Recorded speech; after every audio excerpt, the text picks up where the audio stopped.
जबलपुर के drug house संचालकों के खिलाफ दवा व्यापार में करोड़ों के फर्जीवाड़े की शिकायत सामने आई है।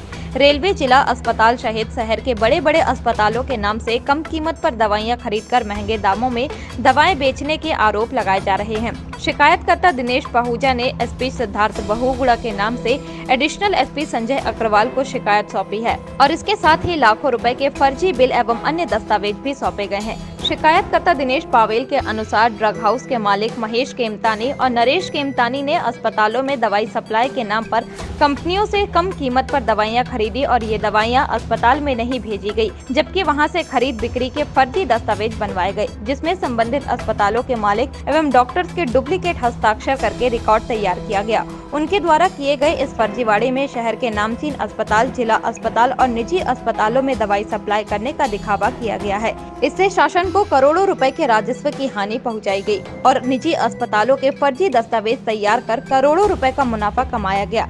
एएसपी संजय अग्रवाल ने शिकायत की जांच करने और तथ्यों के आधार पर दोषियों के खिलाफ कार्यवाही करने का भरोसा जताया है। यह मामला महेश केमतानी और उनके भाई नरेश केमतानी के द्वारा किया गया है, जिनमें उन्होंने भिन्न भिन्न हॉस्पिटलों में, जिसमें प्राइवेट और गवर्नमेंट हॉस्पिटल दोनों के फर्जी दस्तावेज तैयार करके उन्होंने कंपनियों से सस्ते दामों में दवाइयां मंगा के और लोकल में उनको महंगे दामों में बेची है, जिसमें कुछ नशीली दवाइयां भी शामिल हैं। ऐसे ही एक बिल मैंने सबमिट किया है, जिसमें डॉक्टर रत्नेश कुररिया के नाम से उन्होंने बिल सबमिट किया है कंपनी में, जो कि नींद की दवाई है। उसकी 1500 स्ट्रिप बहुत बड़ी क्वांटिटी होती है, वो भी सबमिटेड है। उसमें आरटीआई लगाई हुई है रेलवे से निकाल के, जिसमें उन्होंने ये साफ लिखा है कि उनके द्वारा कोई भी क्रय आदेश नहीं दिया गया है, ना ही उनके द्वारा कोई इसका बिल का भुगतान किया गया है। उनके फर्जी बिल भी लगाए गए हैं, जिनका रेलवे ने कोई भी भुगतान नहीं किया गया है।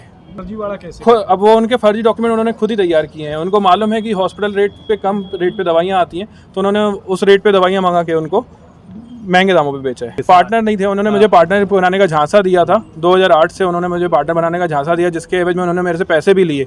2017 तक जब ये मैं देख रहा था, अनियमितताएं मिल रही थी मेरे को दुकान पे, तो मैंने उनका विरोध करना चालू किया। तो विरोध करना मेरा बढ़ गया, जिससे 2017 में उन्होंने मुझे पार्टनर बनाया, ना ही मुझे कोई उसका मेरा पैसा वापस लौटाया, जिसकी वजह से मुझे हटा दिया गया, दरकिनार कर दिया गया। उसके बाद से उन्होंने मुझे कोई कांटेक्ट नहीं किया। मैं इस चीज़ का विरोध करता था जो इन्होंने ये गलत काम करते थे। तो मेरे ये क्या होता था, ये लोग आपस में ये करते थे काम, जिसकी जानकारी किसी को नहीं मिल पाती थी। जब मेरे को जानकारी मिली, मैंने इनको जानकारी दी कि आपकी शॉप से ये काम हो रहा है, तो उन्होंने कहा तुम अपना काम करो जो तुम करने आए हो, बाकी कामों में दखल अंदाजी मत करो।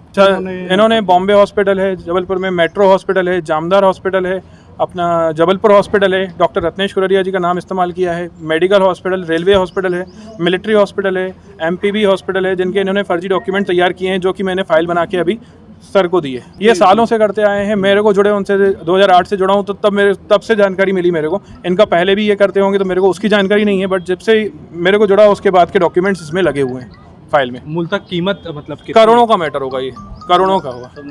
कि महंगे रेट पे देना और इसी प्रकार के और बिंदु हैं, और आरटीआई से प्राप्त इन्होंने बहुत सारे डॉक्यूमेंट लगाए हैं, तो इसका हम परीक्षण करके और जैसा भी जो भी कार्रवाई बनती है वो करेंगे। ये भी मैं इसके बारे में पढ़ूंगा, कौन इसमें आरोपी बन रहा है, किस प्रकार से उसने गड़बड़ी की है, क्या उसकी क्रिमिनल लायबिलिटी है, इसकी अध्ययन करके ही कुछ बताया जा पाएगा।